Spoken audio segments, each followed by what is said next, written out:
I was born in Glen Rock, New Jersey, July 28, 1982. My mother was a teacher and my father a nuclear engineer.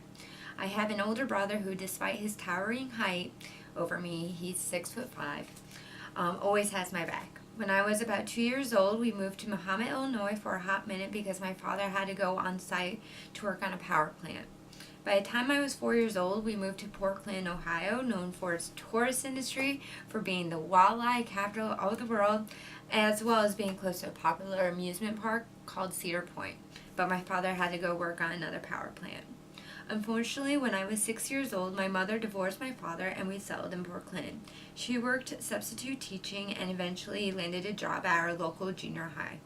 My brother and I saw our father on the weekends as he moved about an hour away to Toledo. We mostly grew up in Portland in a condo that was right smack dab between two marinas, with Lake Erie across the street and the Portage River as my backyard. The summer I turned 10 years old, my mom got remarried and I got a stepfather. In order to keep my brother and I busy for the summer, they enrolled us in golf lessons and I convinced them for horseback riding lessons as well because, it's an absolute passion of mine. When I was 12, I joined 4-H with the Horseless Horse Project that I presented at the Alba County Fair, and it also really motivated me to want a horse of my own, even though I was going through some sort of Harry Potter look-alike puberty phase. A month shy of turning 14 years old, I started working at Brands Dry Dock Marina and worked there each summer until I was 19 years old. My responsibilities included docking boats and putting gas in them, doing pump outs, counting minnows, and weighing dead fish in. I was bound and determined to save enough money for a horse. My parents didn't take me seriously at first until I saved over $1,700 that first summer.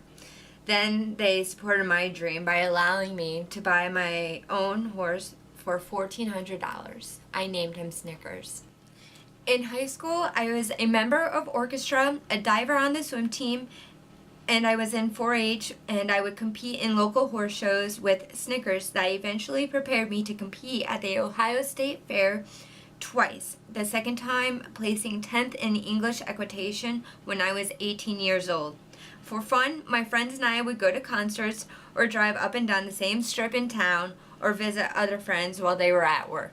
My senior year in high school, I opted to go to the University of Toledo through the post-secondary option program, which enabled me to take college courses that counted as AP high school credit as well as regular college credit. Furthermore, it allowed me to graduate high school with honors, and I got to spend more time with my father in Toledo. After high school, I went to Athens, Ohio, and attended Ohio University to hopefully figure out the rest of my life, and I worked at the local dining hall as well as catering events. After a couple years of being so far away from friends and family and civilization, Athens is pretty much in the sticks, I transferred up to Bowling Green State University.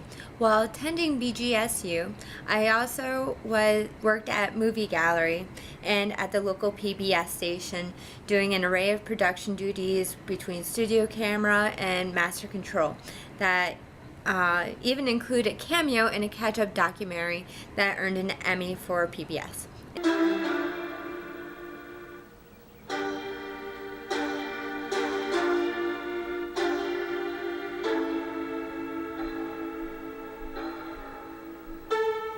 I looked at that. I found about 15,000 references to the tomato in the United States prior to 1860, some in letters, some in books, some in newspapers, and almost no references to anyone considering the tomato poisonous, and the few that were there were almost humorous in their statements saying, oh, somebody considers this a poisonous, and it was usually from a British source that had been there. So there's no evidence that anyone in the United States ever really considered the tomato poisonous. So that's a myth of the 20th century too. In December of '04, I graduated college and continued working at Movie Gallery and also became a server/bartender at Miles Pizza and Pub. In November of 2005, I made the pilgrimage to New York City to find a job and reconnect with family that hadn't seen me since my parents divorced.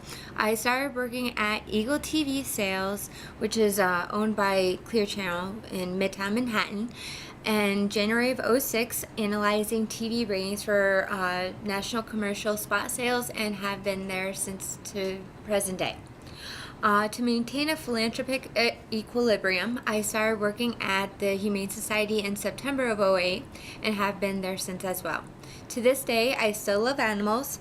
I have 2 cats, work full-time at Eagle TV Sales. I'm pursuing my master's in media studies at the New School, and work part-time at the Humane Society of New York, and still hit some golf balls now and again.